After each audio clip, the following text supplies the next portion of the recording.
Olá, meus irmãos, graça e paz seja convosco. A lição de hoje é Desafio da Terra.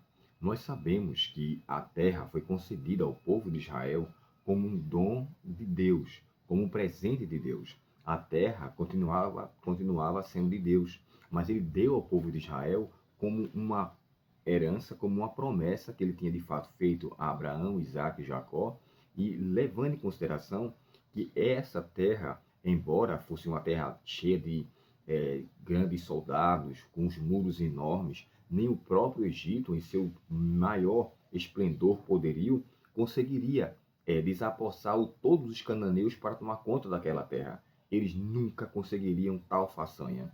É por essa causa que os ex-escravos dos próprios egípcios precisavam se submeter àquele que de fato pode todas as coisas. Então, quando o título fala o desafio da terra, é muito interessante porque o desafio que foi feito diante deles era para algo que unicamente Deus tinha concedido. Não era a sua conquista, não eram as suas batalhas, não eram as suas lutas, não era a força do seu braço ou qualquer coisa que fosse. Até porque eles eram ex-escravos e não tinha nenhum tipo de preparo de guerra contra um outro seu inimigo, contra o seu opositor.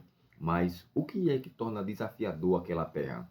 Do capítulo 13 de Josué, irmãos, até o verso 21, perdão, do capítulo 13 ao capítulo 21, Deus ali dá a distinção das terras e o próprio Josué começa agora a dividi-las. Só que eles estavam dividindo as terras que ainda nem apossaram, ou seja, precisavam ter fé e o que Deus tinha dito que a terra seria deles era algo que realmente tinha que se apropriar. Deus disse: não está em minhas mãos, mas eu vou contar como se estivesse. Porque Deus prometeu, e o que Deus prometeu, ele de fato cumpre.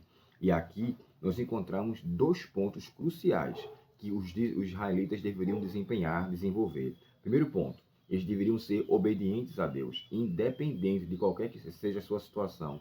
A obediência deveria ser uma prerrogativa. E o segundo, viver em santificação. Uma obediência não deveria ser para alcançar algo, mas uma obediência que é desenvolvida pelo sentimento de amor a Deus por sua graça, e agora, diante dessa obediência, eu estou me santificando diante de Deus. Lembrando que a obediência não é meritória, a obediência é uma resposta daquilo que Deus faz em nós. E isso, irmãos, é algo que tem que ser muito guardado. Nós não conseguimos realizar nenhuma benfeitoria diante de Deus se não for pela atuação da terceira pessoa da divindade, o Espírito Santo. Não existe como. Paulo chega a descrever, porque em mim, isto é, na minha carne, não existe nada de bom. Então, quando ele fala assim, em mim, em sua própria natureza, ele está descrevendo que é impossível ele gerar algo de bom para Deus, uma vez que nós somos corrompidos pelo pecado. É por isso que toda a obra benéfica em nossa vida é uma atribuição primeiramente de Deus. A gente só corresponde aceitando a sua vontade. Olha só, a condenação ela é para todos, se não se submeterem a Deus. Mas o que é que Paulo fala aos romanos? Nenhuma condenação há para os que estão em Cristo. Então, a ausência de condenação é para uma conexão que esteja em Cristo. Segundo, já não vivo eu, mas Cristo vive em mim. Aí ele fala, e eu viver que agora vivo, não vivo por minha própria normalidade, naturalidade ou por minha própria vontade, mas porque ele faz em mim o seu querer.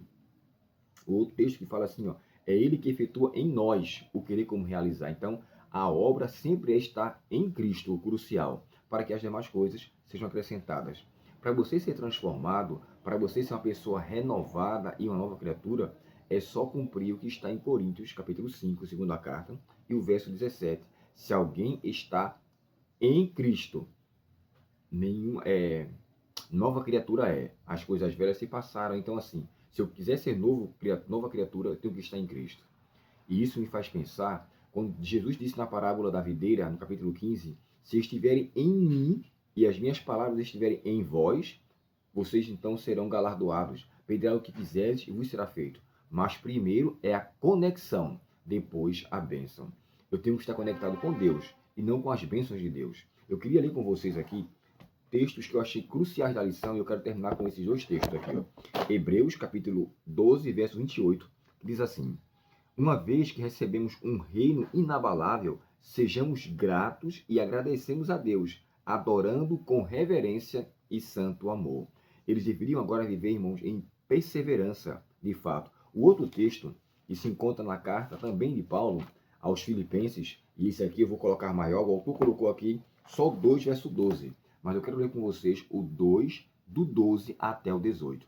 Olha que coisa linda de se ver. Quando eu estava aí, meus irmãos, Paulo escrevendo no período que eu estava com os filipenses. Quando eu estava aí, meus amados, vocês sempre seguiam as minhas palavras, as minhas instruções. Agora que estou longe, é ainda mais importante que vocês os façam.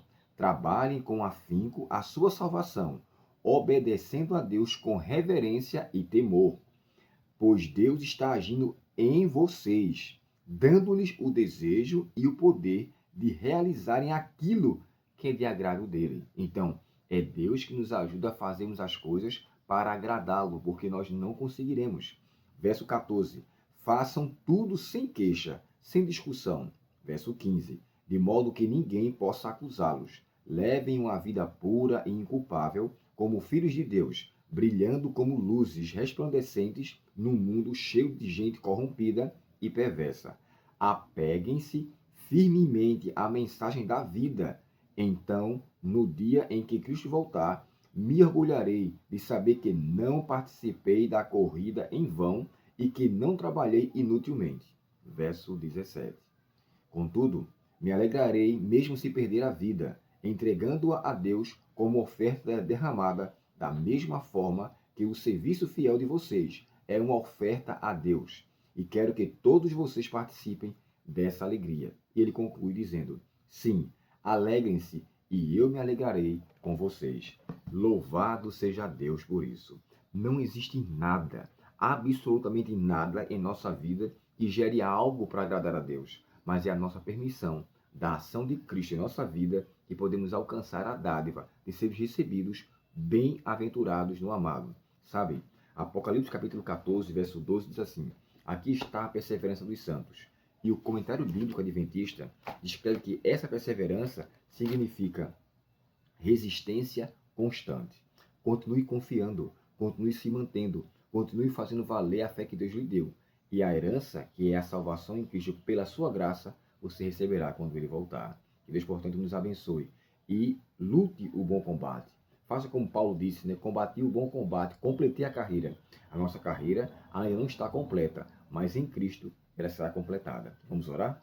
Obrigado, querido Deus, por essa tão maravilhosa promessa da tua atuação em nós. Que o teu santo e bom Espírito, ó Deus, nos ajude, nos fortaleça e expulse de nossa mente e coração as dúvidas em relação ao teu propósito em nossas vidas.